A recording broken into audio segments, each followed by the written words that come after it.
बहुत समय पहले जब भारत और मध्य एशिया के बीच व्यापार और संस्कृति की धाराएं आपस में मिल रही थीं, उसी दौर में एक नया नाम उभरा, कुषाण।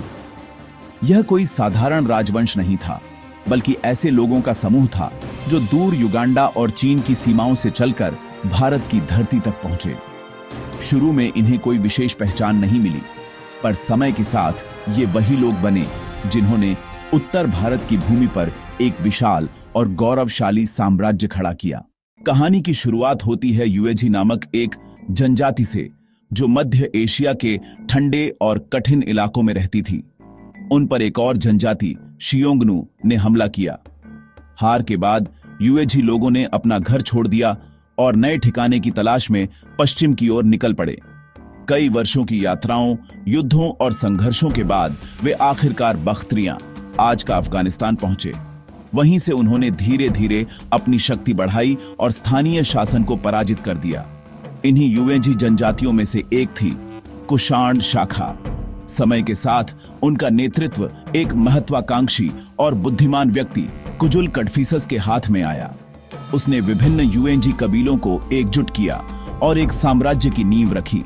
कुजुल ने यूनानी प्रभाव वाले सिक्के चलाए, जिससे उसके साम्राज्य की शक्ति का संकेत मिलता था। उसके बाद उसका पुत्र विमा कडफिसस आया। विमा के समय में कुषाण साम्राज्य और भी समृद्ध हुआ। उसने भारत के भीतर गहराई तक अपने शासन का विस्तार किया। उसने भारतीय संस्कृति, व्यापार और धर्म को अपनाया। रेशम मार्ग, सिल्क रूट पर नियंत्रण पाकर उसने रोम, चीन और भारत के बीच व्यापार का केंद्र बना दिया। उस समय सोने और चांदी के सिक्के इस बात का प्रमाण हैं कि उसका शासन कितना समृद्ध था। पर असली चमक कुषाण साम्राज्य को मिली जब कनिष्क सत्ता में आया। इतिहास कहता है कि कनिष्क सिर्फ एक योद्धा नहीं था, बल्कि एक दूरदर्शी शासक भी था। उसके साम्राज्य की सीमाएं अफगानिस्तान से लेकर गंगा के मैदानों तक फैली हुई थीं। उसने बौद्ध धर्म को संरक्षण दिया और गंधार कला के युग की शुरुआत की, जिसमें यूनानी कला शैली और भारतीय भावना का अद्भुत संगम देखने को मिला। कनिष्क ने बौद्ध धर्म के महायान रूप को अपनाया और इसके प्रचार प्रसार के लिए कश्मीर में चौथी बौद्ध संगीति का आयोजन करवाया। उसकी राजधानी पेशावर में विशाल स्तूप बनाए गए, जो उसकी आस्था और साम्राज्य की भव्यता दोनों को दर्शाते थे।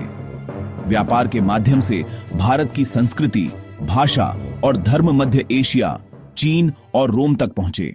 लेकिन हर साम्राज्य की तरह कुषाण साम्राज्य का सूरज भी धीरे धीरे ढलने लगा। कनिष्क के बाद आने वाले शासक उतने शक्तिशाली नहीं रहे। आंतरिक कलह और बाहरी आक्रमणों के कारण साम्राज्य कमजोर होता गया। चौथी सदी तक कुषाण सत्ता छोटे छोटे राज्यों में बिखर गई। फिर भी कुषाणों ने इंडिया के इतिहास में जो छाप छोड़ी वह अमिट है। उन्होंने धर्म, कला, व्यापार और संस्कृति को एक ऐसे रूप में जोड़ा जो सदियों तक भारतीय सभ्यता की पहचान बना रहा। आज जब हम उनके इतिहास को याद करते हैं तो हमें यह भी समझ आता है कि संघर्ष ही जीवन का दूसरा नाम है।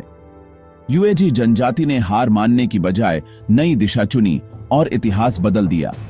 उसी तरह आज भी कोई न कोई अपने जीवन में संघर्ष कर रहा है, शायद आपकी, मेरी या हमारे आसपास किसी की तरह। आपकी एक छोटी सी मदद किसी की जिंदगी बदल सकती है।